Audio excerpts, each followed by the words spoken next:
Banyak orang yang merasa gagal paham terhadap istilah-istilah di dunia blogging seperti domain, hosting, platform blogging, dan WordPress. Post ini bisa saya sebut filosofi blogging, nggak sama sekali menyinggung teknis. Agar sederhana, mari kita samakan ngeblog ini dengan memulai bisnis es krim. Saya mendapatkan pengandaian ini dari blogger Emilin, dan saya sengaja terjemahkan karena perbandingan ini akan membuat pemahaman kamu jauh lebih baik.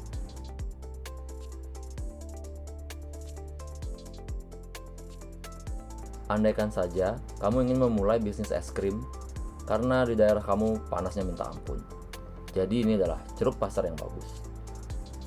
Sebelum memulai, kamu harus memerlukan hal-hal berikut ini. Yang pertama, lokasi. Jelas sebelum kamu membuka toko es krim, maka kamu harus mencari lokasinya kan? Lokasi ini yang nanti kamu berikan ke pelanggan agar mereka bisa datang ke toko. Selain itu, lokasinya juga harus ramai dan mudah ditemukan. Yang kedua, landlord atau yang punya tanah. Kamu pengen beli tanah sendiri dan bangun toko di atasnya, itu akan sangat lama dan mahal.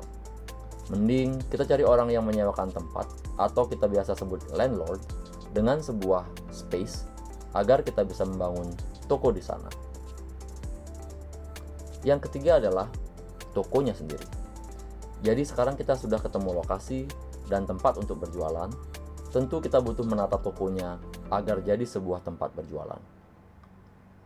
Yang keempat, produk. Toko tanpa sesuatu yang dijual kan aneh ya. Maka dari itu, kamu memutuskan berjualan es krim biar orang banyak adem dari suasana panas. Yang kelima, mesin pembuat es krim. Kamu nggak mau membuat es krim dengan manual kan? Capek dengan model membuat es krim dengan manual. Mending cari alat membuat es krim yang efisien dan canggih, agar jualan kamu semakin jos. Dan yang terakhir ialah bahan. Kamu juga pasti perlu bahan-bahan untuk membuat es krim guna dimasukkan ke mesin es krim, lalu akan menjadi es krim paling enak di komplek.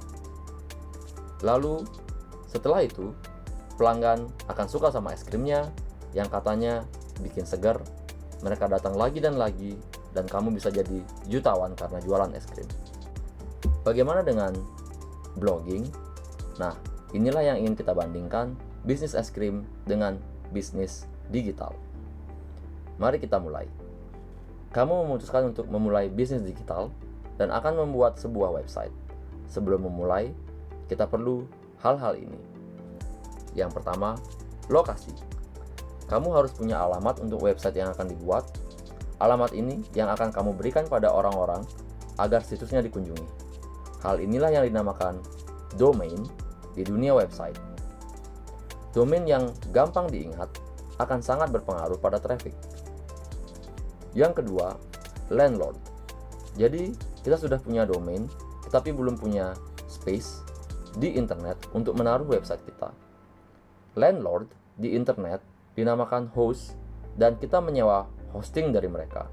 Karena jika kita membeli server sendiri, itu akan sangat lama untuk settingnya dan juga membutuhkan biaya yang sangat besar. Contoh-contoh dari hosting, misalnya Niaga Hoster, Rumah Web, ID Hostinger, Hawkhost, dan lain-lain. Yang ketiga, toko. Jika domain sudah punya, hosting sudah ketemu, lalu bagaimana membuat websitenya?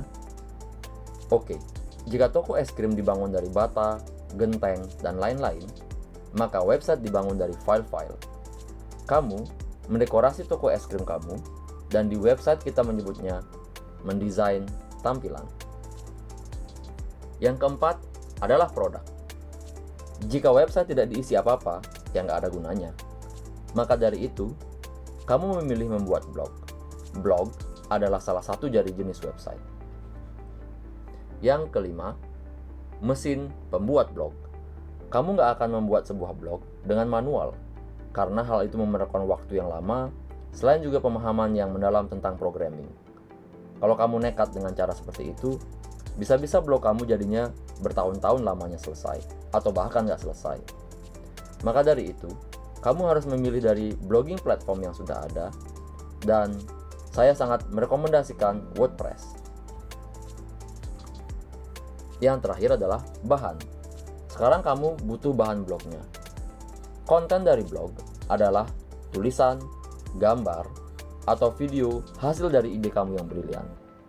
Masukkan bahan tadi ke WordPress atau blog kamu, lalu jadilah nanti blog yang terbagus sedunia. Berikutnya, pembaca jika suka dengan artikel yang kamu buat di blog, mereka akan datang terus dan terus, sehingga kamu punya pembaca yang loyal, dan akhirnya kamu jadi jutawan karena blog atau dari dunia digital. Gimana? Gampang kan dimengerti? Istilah teknis memang kadang membuat sudah malas duluan untuk mempelajarinya. Tetapi dengan memahami hal yang dasar dan fundamental, kamu pasti bisa menyelesaikan semua hal yang berhubungan dengan website atau blog kamu di masa yang akan datang.